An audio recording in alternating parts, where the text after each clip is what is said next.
Every February 15th, the Global Childhood Cancer Community celebrates International Childhood Cancer Day in a collaborative campaign to raise awareness about childhood cancer and to express support for children and adolescents with cancer, the survivors and the families. Korede Akindele is the head of program, the Dorcas Foundation, and is here and is joining us here in the studio with a message this year. And I want to say thank you very much for joining us today. Thank you so much. And a good work you and your organization do. And talk to us about this year's celebration and the importance of always drumming this message time and time again. Okay, thank you so much for having me. The International Childhood Cancer Day is a day, like you said, that commemorates globally about childhood cancer. So the purpose is to raise support and collaborative efforts to be able to reduce the burden and also increase the care for children with cancer globally. So why this year is so important? It has been 3 years ago, which we've been dealing with a particular subject. The first one was Through Your Hands. That was focused on healthcare workers. The last one is Through Our Hands. That was focused on families. But this one particularly is Through Their Hands, with a special focus on caregivers. Caregivers comprised of families, healthcare workers, everyone that is caring for childhood cancer. How do we help them achieve the result so as to achieve the WHO global goal of reducing childhood cancer by 60% in 2023? So this year is so important. We are focusing on developing the capacity of caregivers and to also answer questions. Particularly for what we are doing in Nigeria from our side is we are creating a platform. We are going to have a platform where people can ask every question they need about childhood cancer. The truth is there is a lot of misinformation outside, and we are dealing with information from the early diagnosis to the treatment, to the aftercare, to even disease to survivor. So these are key issues we will be dealing with in our space here to answer the question about childhood cancer. And we will keep talking about this because I was having a conversation with someone yesterday and he said cancer does not stop. So as long as it does not stop, we need to keep talking about it. And what are we talking about? For people to be able to see signs. Children can survive cancer. That's the good news about it. But it has to be picked early and it has to be well treated. And so why we need to keep talking about it is so that people can know, people can be aware that look, if so things look like this is what you need to do. Don't sit on it, don't wait on it. Very good, Korede. If I may ask, what's the prevalent rate like with child cancer in Nigeria, and how concerned should Nigerians, especially parents, be, or guardians as well? You see, the prevalence is that so sad that Nigeria does not have a fact data that we can say, okay, this is what we live. But globally, over 400,000 children have been diagnosed every year. But 80% of them come from low and middle income countries like Nigeria. So Nigeria is one of the low and middle income countries that we see 80%. So it's on the right side. And the painful thing is the presentation comes late as a result of not being aware. So what we try to allow parents to see is pay attention to your child's health. You see, it's not like an adult cancer whereby you say, you know what, there is, okay, breast cancer, for example, you go for screening when you are feeling some lumps. Okay, cervical cancer, okay, you have some partner to know this thing.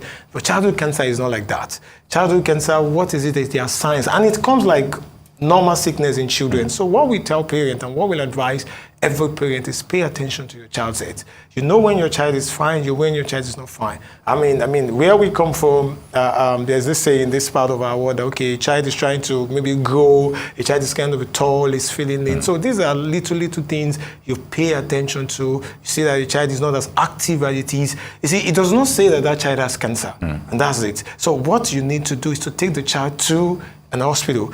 And for us, we also try as much as possible to educate healthcare workers, because that's we've seen cases where people say, you know what, my child was sick, I take the child to the hospital, a malaria was treated for 6 months, and at the end of it, they said he has cancer. So what is wrong? So we try as healthcare workers need to know what signs to look for. So if you are seeing a child repeatedly ill on a particular illness and you've done all you need to do, something is not getting better, refer the child to a teaching hospital where the child can get the best care. So parents must pay attention to their child's health, must take responsibility for it. Healthcare workers must look beyond, I'm talking about even in the primary care, they must look beyond what they see as normal sickness in the child. If the child is not getting better, refer the child to a specialist who is a pediatrician who can check the child very well and knows that, okay, something is wrong, we need to take this further. Yeah.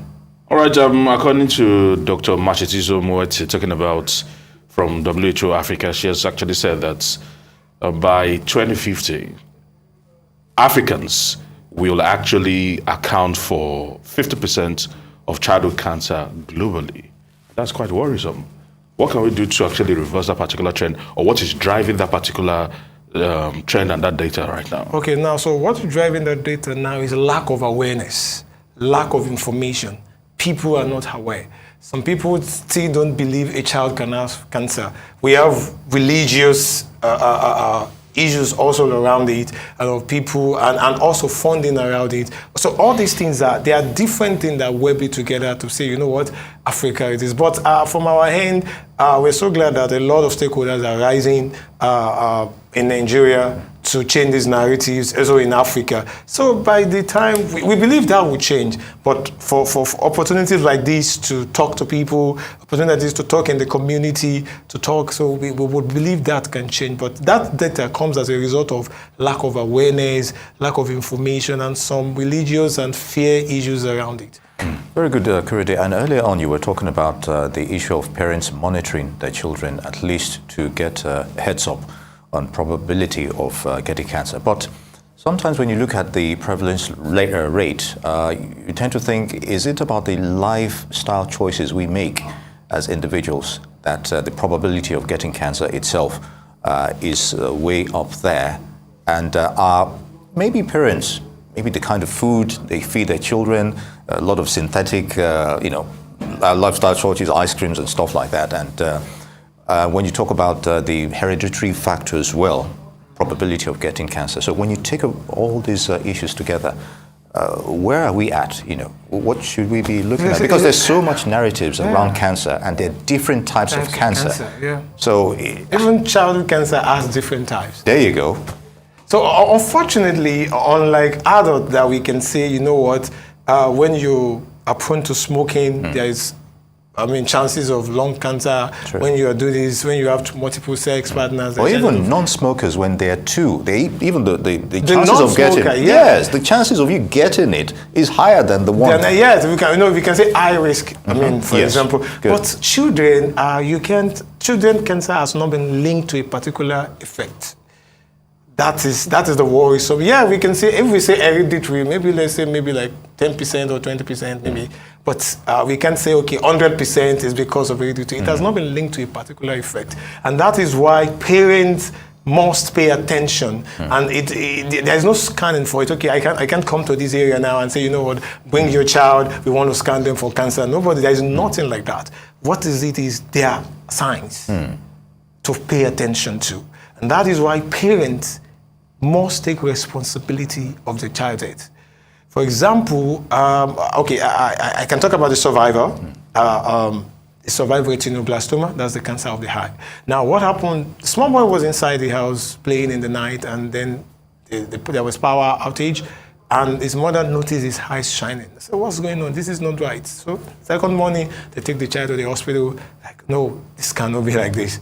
And then test was carried on, and it's discovered the child has retinoblastoma, that's the cancer of the eye. So it was an attention that the mother pays that, no, your eyes cannot be shining like this.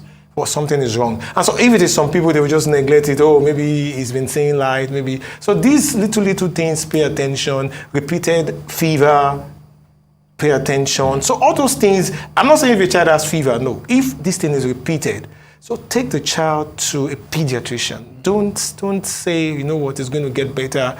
Take it to a pediatrician and let them check the child. You see, if it's good to say, okay, it's not cancer, everybody is fine, we are all fine. Then, so that's it. So parent has a response. And that's why this caregiver thing that we are doing in this month to mark this day is so important to parents to join so that they can ask every question they need about their childhood. I want to say thank you very much for your time today and keep spreading the message. It's very, very important to us.